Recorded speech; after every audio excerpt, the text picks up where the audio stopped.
Ramesh twelve Ramesh YouTube சேனலிலிருந்து Ramesh ராஜாவாகிய நான் இன்று கட்டப்பட்டு ஒசட்டி ஊரை சேர்ந்த ராதாகிருஷ்ணன் என்னும் குண்டனிடம் பேடிக்கான வந்திருக்கின்றேன். அண்ணா வணக்கண்ணா. வணக்கம் வணக்கம். ஆனால் இந்த தொழிலுக்கு இப்போ எத்தனை வருஷமே இருக்கீங்க? 35 வருஷம் மேலே ஆச்சு. 35 வருஷம் ஆச்சுங்களா? சில்வர் ஜூப்ளியை தாண்டி 10 வருஷம் மேலே பண்ணிட்டு இருக்கீங்க.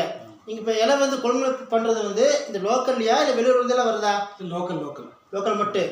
சுமார் எத்தனை உங்களுக்கு அங்கத்தினர் இருக்காங்க உறுப்பினர்கள்? ஒரு 120 பேருக்கு மேலே. 100 பேர் இருக்கிறாங்களா? அதாவது அங்கே வந்து கொஞ்சம் குறைஞ்சி போச்சு. கொஞ்சம் போச்சு. நிறைய பேர் விற்றுட்டாங்க. ரெகுலராக இலை போடுவாங்களா? ரெகுலராக போடுவாங்க. போடுவீங்க. நீங்கள் இதே வந்து இன்னொரு இடத்துக்கு கொண்டு போகிறீங்களா? ஃபேக்ட்ரிக்கு. அது லோக்கல் ஃபேக்ட்ரியா இல்லை கொஞ்சம் தூரமாக இருக்குதா? லோக்கல் அரவேணும், இந்த பக்கம் அஜூர் அந்த பக்கம். இது வந்து இப்போ காலை எத்தனை மணிக்கு திறப்பீங்க? நான் காலை 10 மணிக்கு திறந்துருவீங்க. எந்த நேரத்தில் வந்து உங்களுக்கு இலை வரும்?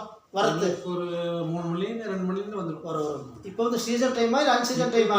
சீசனாக இருக்கணும். பட் இந்த வருஷம் மழை இல்லை. ரொம்ப அன்சீசன் இருக்கு.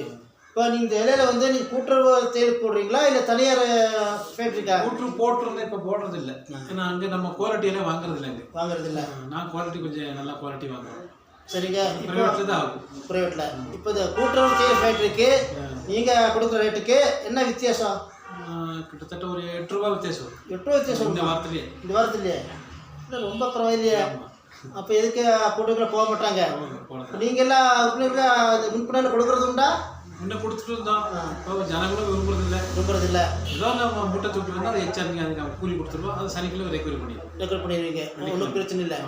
நீங்கள் அந்த இலை ஏஜென்ட் எல்லாமே ஒரு உழைப்பாளி தொழிலாளி. நீங்களும் சேர்ந்து வேலை செய்கிறீங்க. இப்போ இனிமேல் தான் உங்களுக்கு இலை வரும். இப்போ தான் இலை ஸ்டார்டிங் கொண்டு வச்சுருக்காங்க.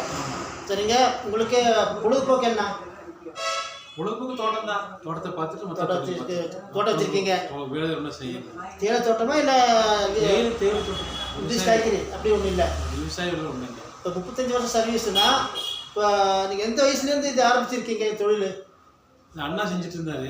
2005 இறந்துட்டாரு. அவர் பின்னாடி அப்படி கண்டினியூ. அதே கண்டினியூ தொழிற்சி. அந்த பேர் வாங்கணும். நான் படிச்சது வந்து ஃபார்மசி படித்தேன். பி ஃபார்மசியா டியா? D pharmacy diploma pharmacy. அப்புறம் லாரி வச்சிருந்தேன். அண்ணா செத்துட்டார், பெரிய அண்ணா செத்துட்டாரு. ஓ. அவர் தொழில் பார்த்து அப்புறம் இது தொழில் தான். சரி. நீங்கள் வந்து விசாரித்த வரைக்கும் இந்த தேயிலை ஏஜென்ட்டு ரொம்ப வருஷமாக சொன்னாங்க. எத்தனை வருஷம் தெரியல. அதனால டவுட்டில் கேட்டேன். சரி, என்ன எங்கள் சேனலை பற்றி என்ன நினைக்கிறீங்க? யூடியூப் இப்போ தான் பார்க்குறோம். சேனல் இதுக்கு மேலே பார்க்குறீங்க. பாருங்கள், நம்ம சேனல் இப்போ 50,000 தாண்டிடுச்சு வியூவர்ஸு. சப்ஸ்கிரைபர்ஸ் ஏறிட்டு வருவாங்க. உங்களை நல்லா மனிதர் நல்லா சர்வீஸ் பண்ணுறாரு, சேவை பண்ணுறாரு. சொன்னதால உங்களை பேட்டிக்கான வந்திருக்குங்கண்ணா. உங்கள் வேலை நேரத்தில் நான் இப்போ வந்திருக்கேன். ஆனாலும் பரவாயில்ல சொல்லி நீங்கள் நேரம் ஒதுக்கி இந்த பேட்டி கொடுத்ததுக்கு ரொம்ப நன்றிங்கண்ணா. உங்களோட பேமெண்ட் வந்து கரெக்டாக இருக்கும். பேமெண்ட் கரெக்டாக இருக்குங்களா? ஐடி காசு கொடுத்தாலும் சரி, கொடுக்காலும் சரி உங்கள் கையில் போட்டு கொடுத்துருவீங்க. உங்கள் கையில் கரெக்டாக வேலை செய்ய. வியாழக்கிழமை பேமெண்ட் பண்ணி வெள்ளிக்கிழமை 12 மணிக்குள்ள பேமெண்ட் ஆயிடும். அப்போ இந்த உறுப்பினர்களாக கரெக்டாக வச்சுருக்கீங்க. கரெக்டாக அந்த பக்கம் போக மாட்டாங்க. நல்லா திருப்தி கொடுத்துறீங்க. ஆனால் யாரையும் போய் நான் என்ன கேட்கறது இல்லை. அவங்களா கொண்டு கொடுத்தா தான் நான் வாங்குவேன். அப்படிங்களா? பாலிசி. ஓ சரி. அந்த மாதிரி பழகிட்டீங்க உங்கள் அண்ணா காலத்தில் இருந்து. ஆமாம். சரி, பரவாயில்ல. இவ்வளோ நேரம் எனக்கு டைம் இதுக்கே பேட்டி கொடுத்ததுக்கே ரொம்ப நன்றிங்க.